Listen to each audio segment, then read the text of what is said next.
In 1990, Christopher impresses all teachers in school by completing a test that took Einstein 3 days in just a few hours. His older sister Michelle points out that he could go to college early, but he isn't sure he wants to go. On their way out, a soldier notices that Christopher has a cartoon robot on his t-shirt and scolds him, reminding him that war is coming. The robot on that shirt is Cosmo, the protagonist of a popular cartoon show. However, because anti-robot sentiment is growing around the nation, the show gets cancelled. Robots were first developed by Walt Disney for their parks in 1955, and later they were put into mass production. So they became the main source of workforce around the world. For years they worked without issues, but eventually they get tired of working and rebel. The robots demand rights of their own, so they organize protests all over the world, led by Mr. Peanut. Debates go nowhere, and soon a war between humans and robots begins. Any person keeping a robot at home is considered a traitor. War isn't going well for humans, and Sergeant John appears on TV to explain why. Robots don't eat, don't sleep, and don't blink. For 2 years humanity keeps on fighting only to lose over and over again. One day the founder of Center Technologies, Ethan, invents the Neurocaster, a device that links the human mind to drone bodies. Now humans can fight the robot army on equal grounds, and in just 2 weeks, the war is over. Humans win, and Colonel Bradbury is named the main hero. Peanut meets with Clinton and Ethan to sign the Treaty of Surrender, while over 6,000 robots are imprisoned in the exclusion zone in the desert. Sometime later Ethan releases a smaller version of the Neurocaster for people to have at home. This model allows them to split their minds so they can work and have fun at the same time. In 1994 Michelle is at home trying to remove the monitor on her ankle, but she has to hide her tools when Ted bursts in using a Neurocaster. He scolds her for her behavior and reminds her that even if she escaped from all her previous foster homes, he won't let her do so here. Michelle replies by pointing at the pile of stuff he's hoarding, pointing out that taking things from the exclusion zone is illegal. Afterward she goes to class, and the teacher is also there in her Neurocaster suit. All the students are forced to put on their helmets, and when Michelle refuses to do so, she's sent to the principal's office. The lady notices on Michelle's profile that she lost her entire family and blames it on the war. So Michelle has to clarify it actually was a car accident. Then the principal explains that neurotherapy can help her forget for a few hours, causing Michelle to revisit a memory of playing on the beach with her brother. That day he had a panic attack, and she comforted him through it. However, still refuses to put on the helmet and goes home. That night Michelle dreams of the car accident that killed her family. She had woken up in the hospital, and a doctor was watching her, but she couldn't remember their face. In the present, Michelle is startled awake by a noise outside. She looks out the window and notices a shadow moving in her yard, so she grabs a flashlight and goes out. Suddenly she sees an eye reflected on a bottle before the table falls, scaring her into running back inside. She tries to warn Ted about the intruder, but he's lost in the Neurocaster world. When the intruder breaks in, Michelle runs to hide under her bed. However, the intruder is a robot and easily lifts the bed to look at her with Cosmo's face. Michelle runs to the corner of the room and tries to communicate with Cosmo, who uses some gestures to indicate he's looking for her. This robot can't speak and opens his head so Michelle can fix his voice circuit. But unfortunately, he only has a few pre-recorded phrases. Then Cosmo grabs a picture of the siblings and keeps pointing between himself and Christopher, implying they're the same person. Michelle doesn't believe him and forcefully pulls the picture from his arms, causing him to crash against the shelves. The noise wakes Ted up, and he comes to the room to find Cosmo. He blames Michelle for this and yells at her, triggering an argument that ends with Ted pushing her against the robot. Cosmo makes the same gesture that Christopher used to make, convincing Michelle of his story before pushing Ted against the wall. A furious Ted grabs a golf club and tries hitting Cosmo, who quickly breaks the club and pushes Ted again. This time he ends up bleeding and rushes to call 911 before Michelle tases him until he's unconscious. Afterward, Michelle and Cosmo get in Ted's car, and the robot easily removes the monitor from her ankle. Michelle doesn't know how to drive, but improvises when Ted comes after them in his Neurocaster. The car throws him off, and the duo manages to leave. The next morning the car stops in the middle of the road because it has a flat tire. Michelle checks the trunk to get the spare, but that one is broken too. She starts bothering Cosmo with questions, so he explains Christopher is alive somewhere and controlling him from afar. When Michelle asks how to find her brother, Cosmo points at Sender's company logo on a sign. Using a Dr. Pepper can and more gesturing, Cosmo mentions a doctor with glasses, and Michelle thinks about waking up after the accident again. Now she remembers Dr. Amherst's face, and how he told her that Christopher died in the hospital. Then Michelle takes out a map and Cosmo points at a spot in the middle of the exclusion zone. They'll need a plan to break into such a dangerous place, and Michelle remembers all the illegal things Ted bought. There's a box in the car trunk with the address of the sender's P.O. box in New Mexico, so they decide to search for that person because they may know how to get inside the zone. The duo sneaks into a train for half of the journey, and continues the other half on foot. In the evening Michelle stops at a store for food, and when she comes out she sees a truck coming, so she drags Cosmo to an alley to hide. The driver turns out to be John, who opens the P.O. box the duo was looking for and gets a bunch of money out of it. Then a man appears in his Neurocaster to buy a gun from John. Suddenly the client turns the weapon and threatens to shoot John, only to get hit by an electric shot that turns the neurocaster off. This was done by Herman, John's partner robot, who helps him move the fallen machine while discussing how to get its parts. While they're distracted, Michelle and Cosmo sneak into the back of the truck. Meanwhile, Bradbury finds Ted's abandoned car. The next day, the truck arrives at an old mine near the exclusion zone.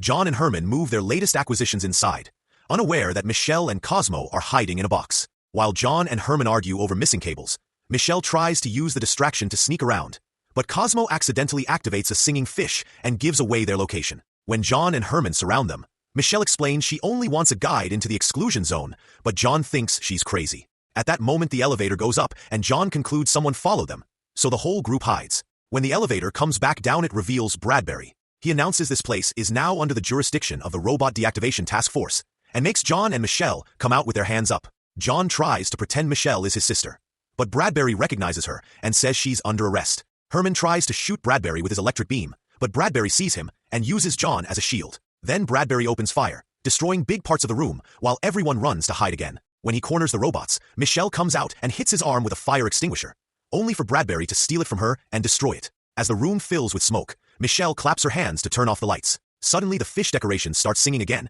and Bradbury is distracted, so John shoots him from behind. His bullets do nothing to the neurocaster's body, and Bradbury quickly destroys his gun before grabbing John by the neck. Wanting to save him, Michelle and Cosmo surrender. After throwing John away, Bradbury starts walking toward the duo, explaining that Cosmo is marked for deactivation. At that moment, Herman makes a huge crane claw fall and capture Bradbury. Then the whole group jumps into a mining car to escape. However, John takes too long to find the right key, and Bradbury gets enough time to escape. He shoots the cart to bring it down and tries to shoot Cosmo too, but Herman disarms him again, and now both robots start fighting him. Michelle finds a bulldozer and traps Bradbury against the wall with it, causing some rocks to fall and bury him too. The mine is slowly crumbling, so the group has to rush out to save themselves. Seeing his home going down makes John scream in frustration, and he yells at Michelle for ruining everything. He's interrupted by some weird noises nearby, so the group runs to hide in a cave and watch scavenger robots going around looking for parts to fix themselves. When John sees an opening, he comes out and destroys the robot so he can get into his garage, where he keeps a van and a huge suit that Herman uses to make himself bigger. After lots of arguing, Michelle convinces John to help her. Minutes later, Michelle, John, and Cosmo are inside the van, which is being carried by Herman in the suit. They enter the exclusion zone, and Michelle sees all the destroyed robots on the ground. During the trip, John shares the story of how he met Herman. During the war, John's team lost to enemies. The soldiers were supposed to be shot by the robots, but Herman saw John crying and saved him instead. A few days later, the center drones found them and wouldn't listen to John when he tried to tell them Herman was good. So the duo had to run away to avoid getting killed. Meanwhile, Ethan is using his neurocaster to revisit a memory with his deceased mother, but the device starts malfunctioning and he has to turn it off. He yells at his scientists and demands to know what's happening to the company systems. So the men reveal that Christopher has escaped. If they don't find him by Friday, the whole company will collapse. A desperate Ethan later meets with Bradbury in the virtual world. He knows that Cosmo is on Bradbury's hunt list and offers him a deal. Instead of taking Cosmo to the authorities, Ethan wants him to hand him over to his company. In the mine, Bradbury's neurocaster is activated again. In the desert, the group is discussing the idea of entering an abandoned mall to search for food. A robot sees them and throws a fridge at them, breaking the van's front window. Herman tries running away, but the enemy keeps throwing things and causes him to fall. The van lands upside down, and the group is immediately surrounded by robots, who capture them and take them to the mall. There's a whole society of robots inside, from entertaining models to regular house appliances. There's even a giant one outside that looks at them through the window. Mr. Peanut shows up and apologizes for capturing them, explaining the robots thought they were dangerous scavengers. When Michelle tells him about her situation, Peanut reveals that Dr. Amherst visited this place once, and that he has a PhD in human-machine interaction. Peanut quickly kicked him out, so he doesn't know where the doctor is now. Michelle wants to go out to continue her search, and John reminds her how dangerous it is at night, so he convinces her to wait until morning. In private, Michelle remembers her last Christmas with Christopher and how little she saw him since he went to college. She can't help crying at the memory, and Cosmo comforts her before playing the cartoon that the siblings used to watch together. Soon a bunch of other robots join the watch party, which is noticed by Peanut. Later, after everyone falls asleep, they're suddenly awakened by a male robot asking for Christopher. Cosmo raises his hand, and the robot gives him a postcard that Amherst left for him. There's an address written on the card, and a note saying that Amherst will be waiting for him. That address is in scavenger territory, so they can't enter it without a plan. Peanut overhears everything and introduces them to a training robot that keeps malfunctioning while trying to explain how to fight the scavengers. John thinks he may be a liability, but the robot impresses him by shooting baseballs at high speed. In the morning, Bradbury makes it to the exclusion zone and watches them all from afar, noticing that the group is leaving in Peanut's car. They spend the whole day driving, and by nighttime they finally make it to an abandoned amusement park where the address is supposed to be located. Michelle sees lights in one of the attractions, so she concludes someone must be around. Suddenly, a huge clown head activates and creepy robots begin appearing around the heroes. The group immediately begins running as they shoot at any enemy that gets too close. Peanut tries to communicate with them, but the creepy robots only know how to growl. The group makes it to the building with the lights, only to discover the doors are fake. The robots are coming closer, and they don't know what to do. Suddenly more lights are turned on around the park, and music starts playing on the speakers, while fire comes out from a few statues. The robots back off in fear before a trapdoor opens under the group, causing them to slide down into a hidden tunnel. In an underground room they finally find Amherst, who is excited to see the postcard in Cosmo's hand. Michelle immediately pushes him and demands information on Christopher. So Amherst reveals the boy is on Center's labs in Seattle. After the accident, Christopher was put through some routine tests, and the MRI machine alerted the hospital that he was special. He was exactly why they needed to win the war, so the doctor let Center take him and lied to Michelle about his death. Amherst now activates a computer that plays a video of an experiment. Christopher had been comatose, and they thought it was permanent, so they connected his brain to the Neurocaster network to make it work. Amherst isn't proud of this, but thinks it was necessary to save the world, and points out Christopher would have died in bed if they hadn't taken him. 13 months after the beginning of the experiment, Christopher woke up, and Amherst wanted to disconnect him. However, Ethan refused and threatened to kill Amherst if he tried. The doctor decided to run away, but before he left, he established a tiny connection between Christopher and the outside network. He also gave him the location of the mall, so he could find a new family among the robots. Michelle points out Christopher already had a family, and John punches Amherst for her. At that moment, Bradbury appears outside and shoots the entrance to access the tunnel. He slides down too and finds the room empty. The lights suddenly go out, and Peanut tackles Bradbury from behind to smash him against an electrical grid. Bradbury's Neurocaster is electrocuted for a few seconds, and he drops his gun, but he manages to push Peanut off to recover. A fight ensues as Peanut reveals a sword hidden inside his cane, but Bradbury is still stronger and easily overpowers him. The rest of the group is sneaking out, but they freeze when they hear a noise. A bunch of soldier Neurocasters appear in the air and land around the heroes, asking them to surrender. The training robots start shooting balls with such strength that he manages to break a few of their helmets. All this is seen by Ethan through the cameras, and he orders the soldiers to capture Cosmo by killing everyone else if necessary. Cosmo throws a ball to distract a soldier, and Michelle appears behind him, shooting paint at him until his propeller malfunctions and he crashes into the ceiling. When a second soldier tries to capture her, Amherst shoots him down and tells the duo he knows a way out. John and the other robots keep on fighting the rest of the squad, defeating them with improvised weapons. In the underground room, Bradbury rips Peanut's hat off and says he broke the treaty, so what happens to his family is his fault.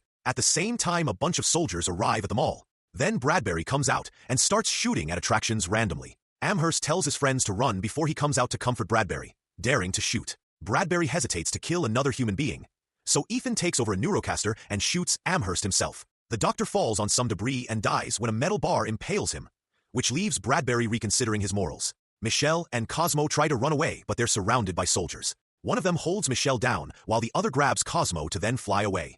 Bradbury shoots the Neurocaster holding Michelle and tells her to go home before he flies off too. In the morning, the group returns to the mall and finds it in ruins with most of the robots destroyed. Meanwhile, Cosmo is taken to the Center labs to reunite with Christopher's body. As Ethan connects him to the system, Bradbury realizes he was lied to and Cosmo isn't just a robot, so he's angry that he was sent to hunt a boy. Ethan reminds him that this child helped him win the war and claims that sacrifice is required to move a species forward. Back in the mall, John tells Michelle that she shouldn't give up and that he'll help her if she decides to keep on fighting. Then Michelle checks Amherst's computer to confirm it has the codes to leave the exclusion zone and the location of the Seattle lab. The computer also explains if they disconnect Christopher, the entire Neurocaster system and the company itself will shut down. At that moment, Peanut comes back and reminds her that he signed a treaty to achieve peace.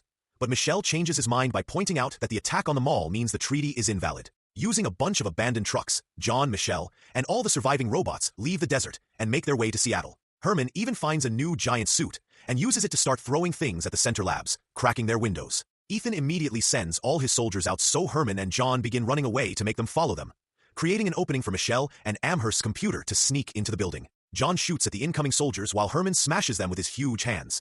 However, one of the Neurocasters self-destructs and brings Herman's suit down. When a soldier tackles John, Herman reveals he's got a second suit inside the first and saves his friend so they can keep running. Once the task force is far enough, the rest of the robots also join the fight, which is seen by Bradbury on the cameras. An angry Ethan rushes to his office to put on a secret helmet that allows him to control a special Neurocaster and joins the fight too, easily bringing down most of the robots. In the main lab, Amherst's computer pretends to be a crazy violent robot to scare the scientists away. Michelle confirms her brother is still alive, but to talk to him, she'll need a neurocaster.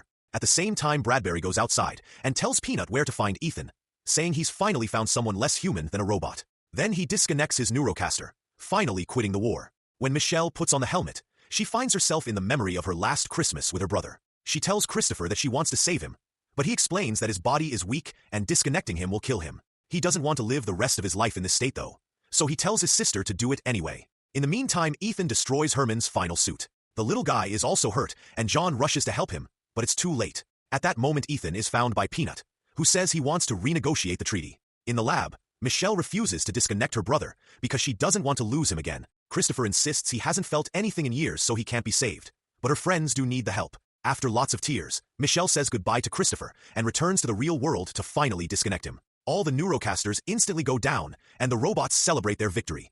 John is still sat over Herman, whose head suddenly opens and reveals a tiny robot inside. Chaos takes over the world as all computers stop working. The news starts covering Center's experiments on a human child, and Ethan is arrested while people begin asking for the exclusion zone to be taken down. In the desert, John and the robots help Michelle make a video in which she tells people to leave their helmets behind and enjoy the world again. Meanwhile, Cosmo is thrown in the trash, but his head suddenly moves. Make sure to subscribe and turn on notifications so you can watch more videos like this. Thanks for watching.